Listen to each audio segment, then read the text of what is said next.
들과 인사 나누겠습니다. 세상에서 가장 복되고 아름다운 얼굴입니다. 그 얼굴 보는 기쁨으로 하객감역에 나왔습니다. 제 옆자리에 앉아주셔서 가문의 영광입니다. 사실도 그런데 그렇게 봐주셔서 대단히 감사드립니다.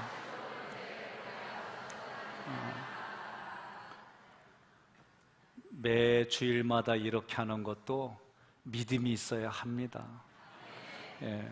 안 하던 거 하려면 뻘쭘하고요. 한 주간 살면서 싸우면서 또 악수하려고 그러면 마음을 내려놔야 되고, 그러나 여러분, 그렇게 보고 그렇게 말해주고 그렇게 다시 시작하는 것이 믿음의 시작이요 신앙생활인 줄로 믿습니다. 어저께 하늘을 봤습니다. 오후에 덥지요. 그런데 제 눈에는 하늘의 구름이 다르게 보였어요. 가을에 구름 뜨는 것처럼 보이는 거예요. 아침 저녁으로 이제 조금씩 선선한 바람이 불니다. 낮에는 무덥고, 여러분 건강관리도 해야 되겠지만 그래도 이제 그렇게 더운 여름도 지나가고, 또 시간이 되면 가을이 오고 겨울이 오고 그렇게 돌아가는 것처럼 우리 인생들도 그렇습니다. 젊었을 때는 내가 조금 더 잘생겼어, 내가 가지고 있는 게 있어, 나 힘이 있어, 그런 마음을 가지고 있다가 이제 50대를 넘어가고 60대 되면 외모도 평균치가 되고 가지고 있는 학식도 평균치가 되는 그런 나이들을 겪습니다. 그러다 보니 우리가 내세울 게 별로 없어요. 오직 내세울 것은 내 안에 계신 예수님밖에 없습니다. 내 안에 있는 그 예수님만 증거하고 내 안에 계신 예수님만 소개하는 여러분과 제가 되기를 주님의 이름으로 축원합니다. 16장의 내용은 고라 일당의 반역에 대해서 하나님의 심판이 기록되어지고, 또 아론이 하나님 앞에 심판하시는 하나님 앞에 중보한 내용이 기록되어 있습니다. 17장은 원망과 반역하는 그런 모습들을 재발 방지를 위한 표징을 주셨습니다. 표징이라고 하는 것은 상징이라고 이해하시면 되겠습니다. 하나님께서 모세에게 명하시기를 12족장의 지팡이를 여호와 앞에 가져오라고 했습니다. 5절에 이렇게 기록되었습니다. 내가 택한 자의 지팡이에는 싹이 나리니 이것으로 이스라엘 자손이 너희에게 대하여 원망하는 말을 내 앞에서 그치게 하리라. 여러분 아멘이십니까? 그렇게 한 결과 아론의 지팡이에서 순이 나고 꽃이 피어서 살구 열매가 열렸습니다. 이것은 1차적으로 아론의 권위를 세워주신 것이고, 2차적으로는 구원을 보여주시는 사건이었습니다. 민수기 17장 전체의 내용에서 1절부터 5절까지 내용은 하나님께서 각 지파별로 지팡이를 가져오라고 하셨습니다. 하나님께서 다시는 이런 원망과 반역이 없게 하시려고 확실한 표징을 주시는 바 5절 우리가 함께 봉독하겠습니다. 내가 택한 자의 지팡이에는 싹이 나리니 이것으로 이스라엘 자손이 너희에게 대하여 원망하는 말을 내 앞에서 그치게 하리라. 아멘. 이것으로 하나님께서 택하신 자가 누구인지 분명하게 보여주셨습니다. 그러므로 하나님이 택했으므로 절대로 대적하지 말라는 말씀입니다. 히브리서 5장 1절로 4절을 교독하겠습니다. 대제사장은 사람들 가운데서 뽑혀 그들을 대표하여 하나님을 섬기는 일을 맡고 있습니다. 그래서 그는 예물과 속죄의 제사를 드립니다.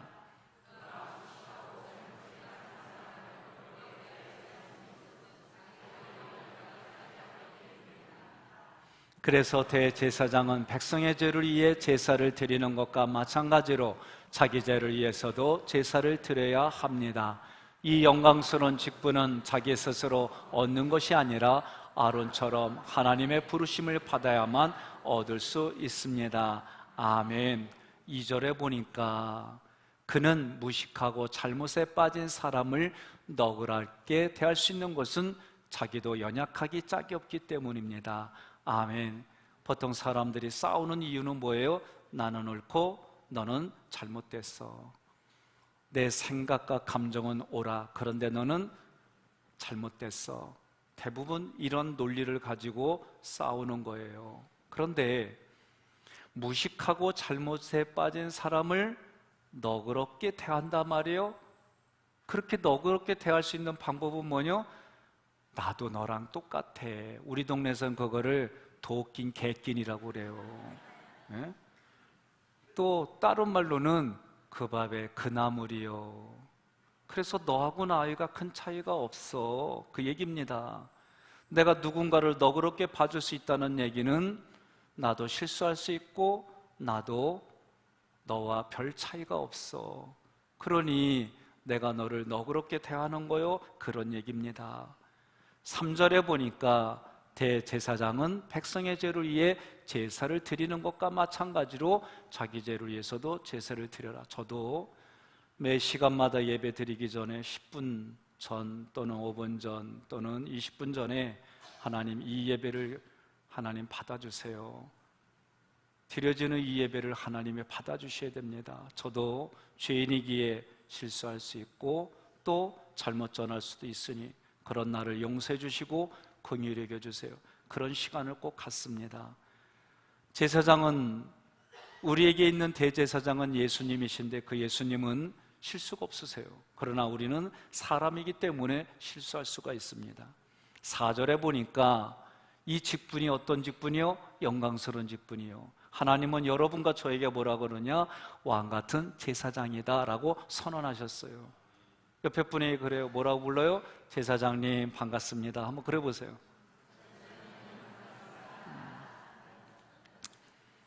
제사를 드리는 짱이 제사장이요. 간단해요. 그런데 하나님은 그렇게 먼저 선언하셨어요.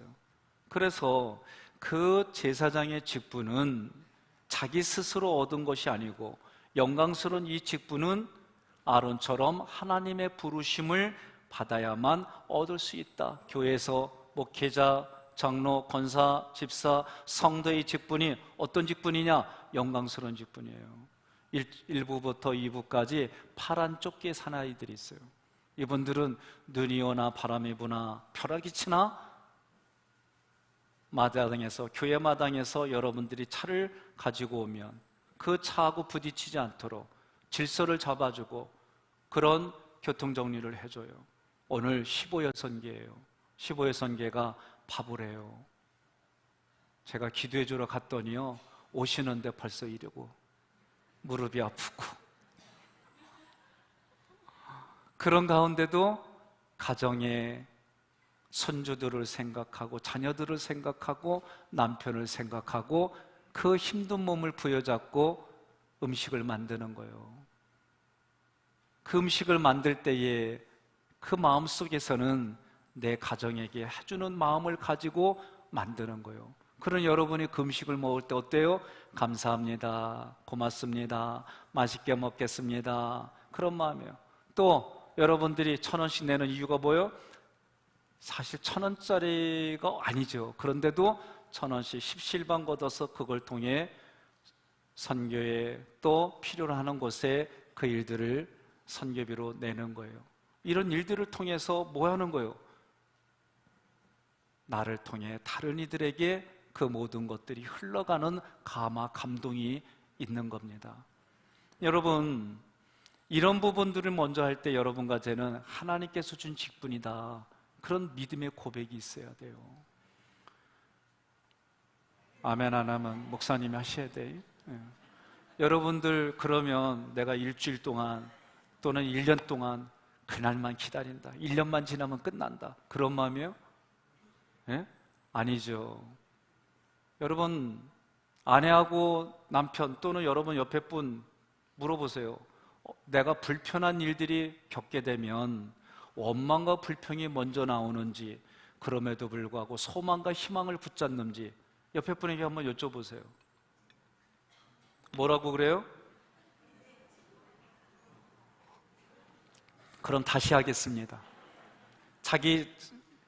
내가 좀 불편한 거를 겪으면 원망과 불평이 먼저 나온다, 또는 희망과 소망이 먼저 나온다. 먼저 내가 불편한 일들을 겪을 때 희망과 소망이 먼저 오른다. 손 들어보세요. 아니, 어쩐 일이요? 그러면 불편한 일이 겪으면 나도 모르게 원망과 불평이 먼저 나온다. 손 들어보세요. 우리 교회는 원망과 불평으로 사는 교회입니다. 이게 결정났어요. 여러분들이 지금 벌써 어떤 일을 겪을 때 내가 불편한데 내 반응은 원망과 불평이다? 여러분, 사람은 누구나가 다 이게 그렇게 되게 돼 있어요. 그런데 의도적으로 어떻게 해요? 희망을 붙들고 소망을 붙들고 원망이 있는 곳에 오히려 그 원망을 없애는 일들을 여러분과 제가 하는 거예요. 육신은요, 3개월이면은 몸이 바뀝니다. 마음은 때로는 더 오래 걸릴 수도 있어요. 그래서 내 마음을 뭐라고 부르냐면 정원이라고 불러요. 내 마음의 정원을 자기 스스로 관리하지 않으면 여러분 늘 원망과 불평으로 살아가는 인생이 될 수밖에 없습니다. 자, 하나님께서는 그런 원망과 반역이 없게 하시려고 아론의 지팡이에 싹이 나게 하고 열매를 맺게 하셨어요. 그 일을 여러분 하는 사람이 누구냐? 제사장이다 라고 얘기하는 거예요. 아론이 대제사장직을 수행하는 것은 스스로 취한 것이 아니라 하나님의 부르심이다 라고 소명하는 거예요. 여러분, 소명이라는 건 다른 게 아닙니다. 하나님이 부르셨습니다. 아멘입니다. 하나님의 나를 세워주셨습니다. 아멘입니다. 그 얘기를 하는 거예요. 여러분, 부부간에도 그런 소명이 있어야 돼요. 저 사람을 위해서 하나님이 나를 불러주셨어요. 나를 위해서 저 사람을 하나님이 나에게 짝으로 주셨어요. 이런 소명이 자꾸 얘기를 해야 되는 거예요. 자녀들한테도 나하고 함께 살아줘서 고마워. 나 끝까지 할 거야, 아멘 할 때까지. 자녀들도 어쨌든 부모의 그 모습, 저도 마찬가지예요. 우리 애들이 나하고 딱 할 때는 이미 마음이 닫혀 있어요. 그러니까 닫힌 모습을 보니까 저도 어때요? 언성이 높아지고 벌써 눈꼬리가 올라가고, 그렇게 돼 있어요. 서로 그런 마음들이 닫혀 있기 때문에 나타나는 현상들이 얼마나 많이 있는지 모릅니다. 그럴 때마다 오늘 말씀을 기억하는 거예요. 자, 직분은 하나님이 주신 거예요. 스스로 취한 것이 아니요. 이게 중요합니다. 교회에 필요한 일꾼들이나 직분자들은 하나님이 세우셨습니다. 이 얘기는 권위를 인정해 주는 거예요. 에베소서 4장 11절 함께 봉독합니다. 그가 어떤 사람은 사도로, 어떤 사람은 선지자로, 어떤 사람은 복음 전하는 자로, 어떤 사람은 목사와 교사로 삼으셨으니 아멘. 하나님이 다양하게 주셨어요. 그 다양해 주신 것이 특징은 뭐냐? 합력하는 게 중요해요. 최강진 장로님이 주일 저녁에 설교하고 나서 뭐냐? 잘 들어주신다고 그랬어요. 특히 저를 콕 집어서 말씀해 주셨어요. 그래서 제가 요새 잘 듭니다. 잘 들어요. 아내가 쓰레기 버릴 것도 좀 들어서 내가 버리고, 냄새 나는 것도 좀 내가 듣고, 안 하던 짓 하니까 힘들어요. 중요한 건 뭐냐? 그렇게 하는 거예요. 하기 싫지만 하는 거예요. 여러분, 우스운 거가 아닙니다. 권위는 내가 그렇게 들어주고 순종해 나갈 때 권위가 세워지는 거예요. 모든 이치들이 다 마찬가지입니다. 하나님이 세워주셨어요. 내 눈에 조금 부족하다게 보일 수 있어요. 내 마음에 안 드는 게 생길 수도 있어요. 그래도 그 권위를 인정해주고 머리 숙여줄 때에, 그래서 어떤 사람은 사도로, 어떤 사람은 선지자로, 어떤 사람은 교사로, 이렇게 하나님이 세워주신 그 권위를 우리가 존중하고 살아가는 거예요. 고린도전서 12장 28절 함께 봉독합니다. 하나님이 교회 중에 몇을 세우셨으니 첫째는 사도요, 둘째는 선지자요, 셋째는 교사요, 그 다음은 능력을 행하는 자요, 그 다음은 병 고치는 은사와 서로 돕는 것과 다스리는 것과 각종 방언을 말하는 것이라. 아멘. 이런 모든 것들이 하나님이 주셨습니다. 내가 선교회장 하나님이 주셨습니다. 석장 하나님 주셨습니다. 봉사부서 하나님이 주셨습니다. 여러분, 그 마음을 단 교회 자리는 내가 따뜻하게 데워서 다른 사람에게 줄 자리. 여러분 이걸 마음으로 가지셔야 돼요. 예? 제가 보면 저도 내가 늘 앉던 자리에 안 앉고 다른 데 앉으면 조금 이상해요. 근데 느낌이지 사실은 아니에요. 예? 아셨죠? 그러니까 우리 교회 자리는 전셋값이 없어요. 예? 누구든지 와서 앉을 수 있게 그렇게 해주셔야 되는 거예요. 예수님은 승천하신 이후에도 교회 일꾼을 직접 세우셨습니다. 사도행전 13장 2절 함께 봉독합니다. 주를 섬겨 금식할 때 성령이 이르시되 내가 불러 시키는 일을 위하여 바나바와 사울을 따로 세우라 하시니 아멘. 여러분 하나님의 권한을 위임해 주셨어요. 주의 종에게 목회자에게 위임하셨어요.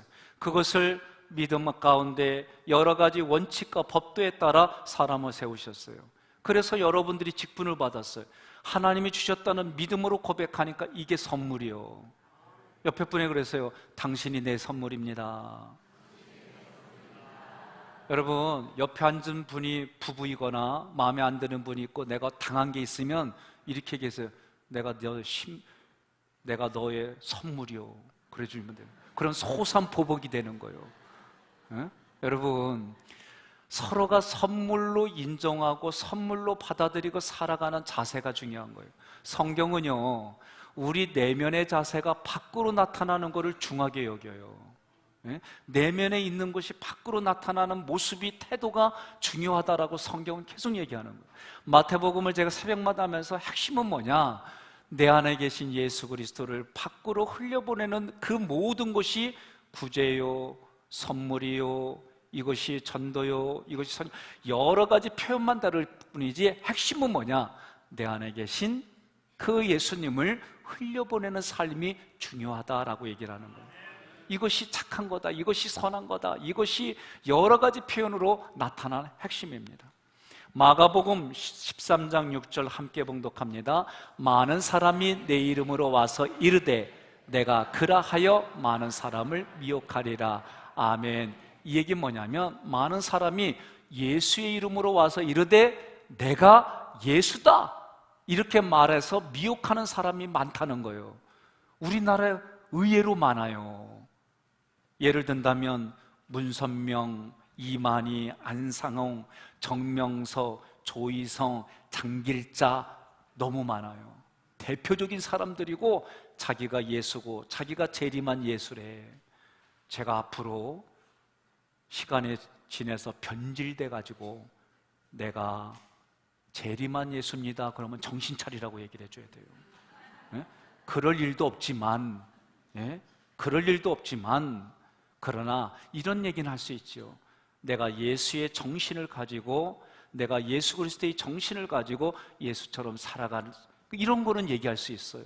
그러나 재림하신 예수라고 자기를 표현한다면 그거는 가짜예요. 그럴 수가 없어요. 우리는 민수기 17장에서 한 가지 분명한 원칙을 알아야 합니다. 하나님을 섬기는 자들은 하나님이 세우신단 말이에요. 하나님이 필요에 의해서 하나님이 세우심을 여러분 인정하는 거예요. 자기 스스로 직분을 받았다라고 한다면 하나님은 용납하지 않았어요. 사도 바울도 하나님의 은혜로 사도된 바울은 하나님이 이런 역사를 해주셔서 사도가 된 바울 늘 그렇게 하나님이 세워주셨다라고 자기를 고백하는 걸 보게 됩니다. 하나님이 직접 세우신 일꾼들을 여러분 대적하지 마십시오. 저는 이런 걸 많이 겪으면서 깨닫는 게 하나 있어요. 나도 그 사람을 마음을 격동케 해서 나를 대적하게 하지 말자 그 마음을 많이 가져요. 르비딤에서 결국은 한 번만 반석을 치라고 했는데 하나님이 모세에게 반석을 한 번 치라는데 화가 나서 두 번 쳤어요. 그래서 결국 르비딤과 1세대는 광야에서 메뚜기처럼 죽었어요. 오늘도 우리도 마찬가지입니다. 예? 나라와 나라 지금 일본과 이 한국 보면서요 민족적인 정서도 있어요. 근데 둘이 살 수 있는 방법은 뭘까? 예? 두 나라가 살아갈 수 있는 방법은 뭘까? 요새는 이런 고민을 좀 해요. 그래도 여전히 제 마음속에서는 거기는 태풍이 올라온대요 이번에 세계가. 그래서 저는 한쪽에서는 세계가 다 일본을 초토화시키고 중국으로 넘어가라. 이런 마음이 솔직히 있어요. 그런데 의도적으로 두 나라가 살아갈 수 있는 방법, 함께 살아갈 수 있는 방법이 뭘까? 의도적으로 고민하지 않으면 지진이 그쪽은 안 일어나나. 그리고 지진이 일어났다는 얘기 들으면 쌤통이다 이게 막 올라오는 거예요. 요새요, 어머니 대표들, 어머니 부대들 있죠. 그런데 예수 믿는 사람들이요, 저는요, 제가 우리 교회 와서 정치적인 발언을 오늘 처음 하는 거예요. 지금은 그렇게 하는 때가 아니에요. 그분이 말한 것 중에 내 딸이 이혼 보러 가면 나는 그거 용서할 거라고. 적용 그렇게 하면 안 돼요. 본인이 이혼 보러 갔다 왔지만 그래도 나는 저들을 용서합니다, 그 말은 맞아요. 그러나 자기는 해보지도 않고 그렇게 할 수 있다고 그렇게 말하면 안 되는 거예요. 저는 많은 분들이 성경의 말씀들을 잘못 적용하고 그것을 신앙의 이름으로 하는 얘기들 보면 답답해요. 십자가 전쟁을 보게 되면 십자가 이름으로 나가가지고 거기에 어린 소년들을 노예로 팔아보고 별짓을 당한 게 십자가 유럽의 전쟁이었어요. 그러니 그것을 겪은 많은 사람들이 이슬람으로 넘어간 이유가 뭐예요? 그런데 또 한 가지 있습니다. 우리는 목회자가 잘못을 할 때마다 교회 성도 수가 줄어들어요. 내가 이 교회에서 뭔가 마음에 안 들어갖고 딴 데 옮겨, 이런 일들이 일어나요. 그런데요, 그렇게 되어질 때 제가 이렇게 예를 들겠어요. 만약에 우리 신랑 신부가 있는데 신랑인 우리 방장로님이 신랑으로서 신부에게, 김혜성 권사님께 잘못했어요. 그렇다고 신부 대신 다른 가정들이 내 신랑을 버리고 떠나가요? 이거 어리석은 일이요. 성경이 말하는 건 그런 얘기를 하는 게 아닙니다. 여러분, 내가 여기서 마음에 안 들어 떠나요? 그럼 딴 데 가서는 안 그럴 수도 있지만 제가 볼 때는 99.9999가 똑같은 일이 일어나요. 근데 예를 들을까요? 우리나라에, 먼저 성경에서 솔로몬이 여러 여자가 200명이 아니에요. 수천 명하고 살았어요. 그런데 뭐라고 그래요? 헛되고 헛되다는 거예요. 거꾸로 김지미라고 하는 영화배우가 나훈아를 비롯한 멋있는 남자들과 살았어요. 4사람하고. 그런데 이 사람이 중앙일보에 대담을 실었어요. 제가 그걸 읽은 걸 의역하겠습니다. 그놈하고 저놈하고 요놈하고 이놈하고 살아봐도 그놈이요. 내용이 그렇게 나왔어요. 우리 인생은요, 내가 해보지 못한 거를 해보고 싶어하는 마음이 있어요. 애들한테도 하지 말라 그러면 꼭 해보고 싶은 이상한 마음이 있어요. 우리 인생은, 저도 마찬가지입니다. 이제 아직 제가 100세도 안 됐는데 벌써 노화가 왔어요. 그래서 치아가 교정을 받아요. 노화가 왔다고. 귀도 가끔 안 들려요. 그래서 제가 솔직히 인정해요. 제가 못 알아들었습니다. 다시 말씀해 주십시오. 그 전에 이런 얘기를 한 적이 없어요. 요새는 눈이요, 초점을 잃고 쳐다보걸랑 이해하세요. 백내장에 와가지고 잘 안 보여. 의사가 약이 없습니다. 조금 더 깊이 끼거든. 그때 좀 깎아낼 테니까 그때까지 기다리시오. 이게 처방이 다요. 그러니까 제가 초점 없이 바라보거든. 그냥 불쌍히 여겨보세요. 생각이 가끔 출장 가요. 단어가 생각이 안 나요. 치매는 아니니까 걱정하지 마시고. 저도 이렇게 살아요. 제가 생각을 바꿨어요. 이제 적응하자. 원래 그동안 얼마나 오랫동안 살았니? 100세도 안 됐는데 벌써 이렇게 돼. 이렇게 하면 또 내가 나를 힘들게 하는 거예요. 잘 살았다야, 고생했다야, 고민했다야 막 이러면서 내가 적응해 나가는 거예요. 내 몸에 대해서, 내 생각에 대해서. 이게 여러분 함께 살아가는 길입니다. 내 안에 암이 있어요. 자기도 암 투병하면서 암을 고치는 의사가 말한 거예요. 암 같이 살자. 그렇게 하라는 거예요. 여러분, 이게 우스운 것 같아도 그게 아니에요. 우리 인생이 각자가 다 다릅니다. 그런데 어떻게 해요? 학교에서 서로가 얘기하는 거예요. 함께 같이 살자. 함께 살자. 잘 살자. 그리고 옆에 분에 그래요. 떠나지 마. 그러세요. 네? 여러분,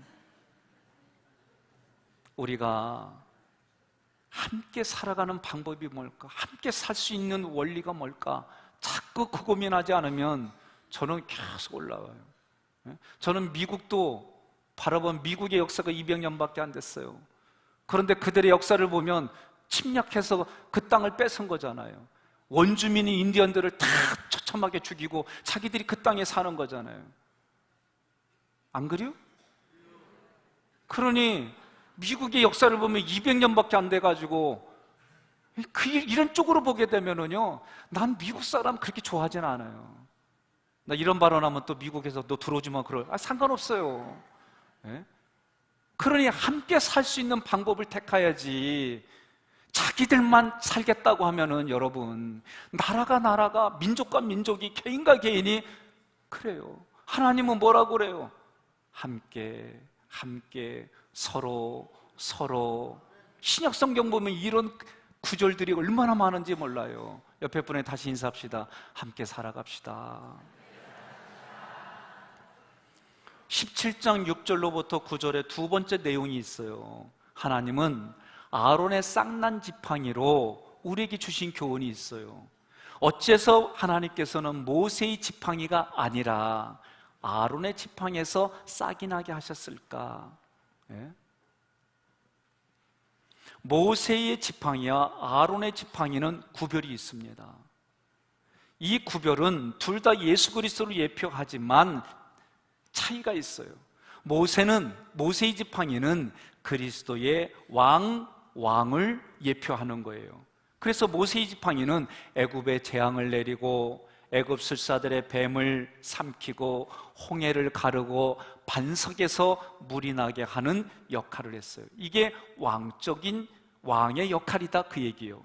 반면에 아론은 그리스도의 대제사장직을 예표합니다. 속죄를 합니다. 연병을 그치게 합니다. 죽지 않게 하는 역할을 했어요. 이게 제사장의 역할이에요. 제가 20년 목회에 단어 한 가지를 원했다고 한다면 저는 주저없이 제사장이란 단어 하나를 알았어요. 이 제사장이란 단어는 품고 가는 거예요. 이거 쉽지 않아요. 이게 쉽지가 않아요. 품는다는 게 여러분 쉽습니까? 황제 펭귄 보셨어요? 배우자가 먹이를 구하러 갔고 그 올 때까지 오랜 기간을 먹지 않고 알을 품는 거예요. 알을 품는 거예요. 배우자가 먹이를 갖다 주지 않으면 둘 다 아사하는 거예요. 품는 거예요. 이 품는 거는요, 정말 쉽지 않아요. 특히 나를 욕하고 나를 때리고 나를 협박하는 사람을 품어간다는 거는 이건 정말 쉽지 않은 얘기예요. 옆에 분에게 여쭤보세요. 얼마만큼 품고 가세요? 물어보세요. 사람들은 자기의 욕구, 자기의 주장을 조금만 들어주지 않으면 품는다는 건 쉽지 않아요. 우리 이성은, 우리가 학교에서 공부한 건 자아실현이에요, 자아실현. 그런데 교회 신앙생활은 자기 부인이에요, 자기 부인. 이게 쉽지가 않아요. 제가 오늘 5분만 더 하잖아요? 난리가 나요, 난리가 나. 웃는 분들은 뭔지 알기 때문에 내가 5분 일찍 끝낼 거예요, 오늘 제가. 하나님은 대제사장 아론의 사역으로 죄인들이 하나님을 가까이 해도 죽지 않고 망하지 않게 하는 삶을 보여주신 거예요. 예수 그리스도의 대제사장적 사역이 그러하다라고 보여주는 거예요. 아론의 지팡이에 싹이 나고 열매가 맺혔다는 것은 무엇을 의미할까? 아론의 죽은 지팡이가 다시 살아나서 열매를 맺었단 말이요. 여러분 생각해 보세요. 지팡이는 생명력이 없어요. 생명력이 없는 곳에 새싹이 나고 열매를 맺었다는 것은 예수님이 죽으셨지만 부활하시는 것을 열매로 보여주신다. 이것이 오늘 아론의 쌍난 지팡이의 모습입니다. 예수님은 사망에서 생명의 열매를 맺으시고 죽은 자 가운데서 부활하셔서 우리에게 첫 열매가 되셨다라고 성경이 말씀하시는 거예요. 아론의 쌍난 지팡이에서 열매가 맺혔는데 하필이면 내가 좋아하는 사과나무, 내가 좋아하는 배 이런 게 안 열리고 살구 열매가 맺혔을까? 예레미야 선지자에게도 살구나무를 보여주셨습니다. 예레미야 1장 11절 함께 봉독합니다. 여호와의 말씀이 또 내게 임하니라. 이르시되 예레미야야 내가 무엇을 보느냐 하시매 내가 대답하되 내가 살구나무 가지를 보나이다. 아멘. 중동에서 살구나무는요, 다른 나무들이 다 추위 속에서는 잠을 자는 거예요. 휴면하는 거예요. 그런데 1월에 싹이 나고 꽃이 피어서 3월에 제일 먼저 열매를 맺는 것이 살구나무라고 가르쳐줘요. 살구 열매는 죽음의 권세를 깨트리고 다시 살아서 열매를 맺는 예수 그리스도를 상징으로 보여주는 거예요. 우리는 예수 그리스도의 생명을 받은 자들입니다. 그러니까 여러분과 제가 오늘은요, 제가 두 번째로 똑같은 질문을 다시 할 거예요. 그러면 여러분이 내 마음은 여지껏 이렇게 살아왔어도 희망과 소망이 납니다. 부끄럽지만 손들어요. 해야 돼요. 자, 여러분 오늘 말씀을 들었어요. 그럼 앞으로 여러분들이 지금의 내 상황도 어려운 일을 겪고 힘든 일을 겪으면 원망과 불평이 나면 너 잠깐만 있어봐 누르고 소망과 희망을 말하겠다는 분만 아멘 하며 손 들어보세요. 왜 안 들어? 다 보여, 다 보여. 이춘도 보여, 끝까지. 내 왼쪽 눈이 조금은 실명에 가깝진 않지만 안 보여도 그래도 보여요. 여러분, 우린 그렇게 사는 거예요. 예? 그러니 서로 지적하고 서로 비교하고 서로 그래봐야 도끼는 개끼니요. 너도 살고 나도 사는 방법을 택해야지요. 예? 우리가 사는 방법을 택해야지요. 그걸 위해서 여러분, 육신은 3개월이면 훈련을 받지만 내 마음은 평생 죽을 때까지 보니까 마음의 훈련은 그때까지 계속해야 돼요. 여러분, 자, 10절부터 13절 말씀 중에 10절을 함께 먼저 봉독합니다. 여호와께서 또 모세에게 이르시되 아론의 지팡이는 증거계 앞으로 도로 가져다가 거기 간직하여 반역한 자에 대한 표징이 되게 하여. 아멘. 자, 그 다음 거 넘겨보세요. 죽지 않게 할지니라. 아멘. 육신은 흙으로 돌아가요. 저 얘기는 육신은 흙으로 돌아가지만 그들의 내면에 하나님의 말씀에 살아서 살 길을 택하라는 거예요. 모세오경에서 계속 얘기하는 게 뭐예요? 너희는 살기 위해서, 너희는 살기 위해서, 너희는 살기 위해서 이 길을 택하라. 하나님이 사는 방법들을 자꾸 우리에게 주시는 거예요. 여러분, 저는 그런 분을 뵀어요. 목사님, 저는 돈이 굴러다니는 게 보입니다. 그럼 저보고 이렇게 돈이 굴러가요. 나도 봤어요. 먼지만 흩날려. 근데 이 사람은 돈이 굴러가는 게 보인대. 진짜 이분을 하기만 하면 대박이야. 오늘 끝나고 그 사람 알려달라고 얘기하지 마세요. 이해가 안 되는 거예요. 근데 이치가 깨달아져요. 어느 한 곳에 통하면은요, 다른 것도 끝이 통하게 돼 있어요. 저도 축구를 선수 생활을 해봐가지고요, 축구 차는 걸 보게 되면 전략이 보여요.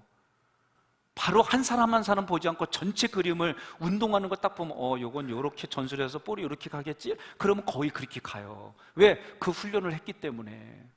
근데 배구를 보면 몰라요, 잘. A킥, B킥, C킥 대충 보면서 한참 걸려서 요런 거구나 하지만 야구는요, 나 되게 되게 없어요, 솔직히 말할게. 왜냐하면 야구를 접해보질 못했어요. 그런데 야구를 알려면 규칙을 알아야 재밌다는 거예요. 규칙을 모르니까 재미 하나도 없어요. 죄송해요. 제 의도와 상관없이 골프를 가르쳐줬어요. 안 친 지 10년 됐어요. 그때나 지금이나 200돌이요. 200돌이는 골프 못 친다는 얘기예요. 그래서 제가 나를 합리화시킨 게 뭐냐면, 아니 이렇게 조그만 컵에 뭐를 넣어? 골대 큰 데다 집어넣지. 그리고 가감하게 버렸어요. 알아들으셔야 됩니다. 여러분, 우리가 훈련을 한다고 하는 건 다 마찬가지예요. 육체만 훈련하는 게 아니에요. 내면도 훈련을 하셔야 돼요. 그래서 내면을 훈련을 하셔서 마음을, 내 마음의 정원을 아름답게 가꾸셔야 되는 거예요. 그 아름답게 가꾸려면 전지하는 나무를 깎아내는 칼이 필요한데, 성경은 그것을 말씀의 검이라고 얘기를 해요. 예? 말씀의 검으로 내 생각과 감정의 가지와 순주를 쳐내지 않으면 내 생각은 내 마음대로 성장하게 돼 있어요. 자, 하나님께서 그런 우리에게 두 가지의 상징을 보여줬어요. 우리 눈에 보일 수 있게 상징을 두 가지를 보여줬어요. 첫째는 우리가 앞부분에서 말씀을 나눴던 250명, 그 시대의 아주 훌륭한 지도자들입니다. 지도자들이 향로를 가지고 하나님 앞에 예배드리러 갔어요. 그러나 하나님이 세운 질서를 깨트렸어요. 모세에 반역했어요. 아론에게 반역했어요. 그럼에도 불구하고 향로를 가지고 하나님께 오늘날로 말하면 예배드리러 갔어요. 하나님이 그들을 불로 다 사르고 향로만 남았어요.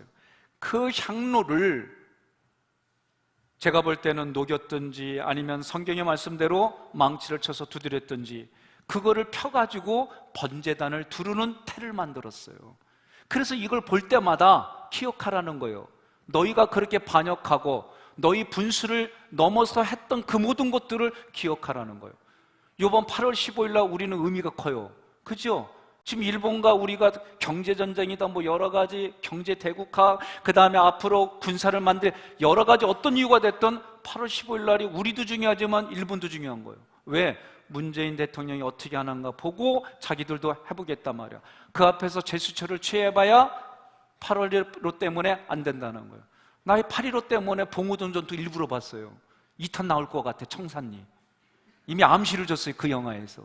근데 어찌됐든 지금 우리가 이런 상황 속에서 나도 한국 사람이요, 우리 성도들 중에는 일본 물품 파는 분도 계세요.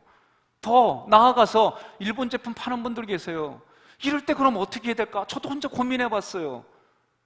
그래서 제가 용감하게 얘기했어요. 잠시 직장을 거두세요. 이러자 그러면 그 사람 굶어 죽는 거잖아요. 말하기 어려운 부분들이 실제로 우리 부분에 있어요. 그래도 내 개인의 희생을 어느 정도까지 감수하더라도 우리가 함께 할 부분들이 있어요. 참 쉽게 말하기 어려운 부분들이 있어요. 여러분, 표징이라고 하는 것은 바로 그런 거예요. 8월 15일 날 하면 우리는 강복한 날. 그래서 강복절 어제 그것이 알고 싶다 해서 안중근 의사에 대해서 다루었어요. 뭐냐? 군인으로 다뤘어요. 우리나라는. 그래서 지금 일본 사람들이 말하는 테러리스트가 아니다. 그런데 일본은 뭐요? 테러리스트를 규정했어요. 지금도 테러리스트를 규정했어요. 이런 것들을 역사적인 시각에서 우린 역사를 알아야 돼요. 역사의식이 있어야 돼요. 그래서 때로는 개인의 이익도 내려놓을 수 있는 그런 가감한 결단이 있어야 되는 거예요. 본인은 아멘 해줘야 돼. 그래 내가 힘을 얻어. 여러분, 성경은 그런 얘기들을 실제로 다루고 있습니다. 두 번째는 아론의 지팡이예요. 이 지팡이는 이미 생명력이 없어요. 이 지팡이를 통해서 예수 그리스도에게만 부활과 영생이 있다는 표징으로 우리에게 주었어요. 죽은 지팡이가 살아나듯이 열매를 맺듯이 예수 그리스도와 연합한 자는 영생을 얻는다는 의미인 거예요. 여러분, 생각도 다양합니다. 감정도 다양합니다. 똑같은 시국의 것도 어떤 관점으로 보느냐에 따라서 글 써지는 내용도 다릅니다. 이것이 여러분과 제가 살아가는 오늘 삶의 현장이에요. 그러나 우리는 다 상황이 다를지라도 우리가 믿는 하나님은 한 분이시고 여러분과 제가 믿는 그 하나님은 살아계셔서 역사하시는 하나님임을 믿으시기를 바랍니다. 12절로 13절의 내용을 보니까 그런 상황 속에서, 이런 흐름 속에서 이스라엘 백성이 얘기하는 겁니다.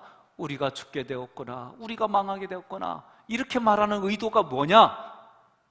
고라 일당하고 함께 했단 말이에요. 고라 일당하고 마음을 같이 했단 말이에요. 고라 일당에게 우리가 마음속으로 박수를 쳐줬단 말이에요. 하나님 앞에 그렇게 죽었어도 그 다음날 니네가 하나님의 사람들을 죽였다고 그렇게 말한 자기 자신을 보니까 이제 깨달은 거예요. 우리도 죽을 수밖에 없는 인생이구나, 망했구나. 그런 고백을 하는 거예요. 여러분, 율법으로 쌓여있는 내면에 하나님의 진리가 있어요. 무슨 얘기냐? 하나님의 말씀을 문자적으로 가져가면 거의 다 율법입니다. 이 말씀이 쓰여진 내면을 봐야 되는 거예요. 제가 여러 번 여러분들에게 얘기를 했어요. 제가 이 시간에 식사하셨어요? 그러면 제가 무슨 의도로 식사하셨냐고 물어봤겠어요? 여러분 생각을 물어보면 다양해요. 점심때가 가까우니까 같이 밥 먹자는 둥, 목사님이 교육하기 위해서 물어봤다는 둥, 다양한 얘기들이 나올 수 있어요. 마찬가지로 식사하셨어요라고 하는 이 문장 내면에 다양한 얘기들이 있는 것처럼 하나님의 말씀이 살아 역사 움직여 우리 생각과 감정을 감찰하시는 하나님의 말씀에 의도를 잘 깨달으시기를 주님의 이름으로 축원합니다. 율법을 통해서 우리는 죽어야 자라는 걸 알게 돼요. 그러면 죽어야 우리가 어떻게 하면 살아날 수 있을까? 그래서 율법은 예수 그리스도가 필요하다라고 우리에게 말씀하는 거예요.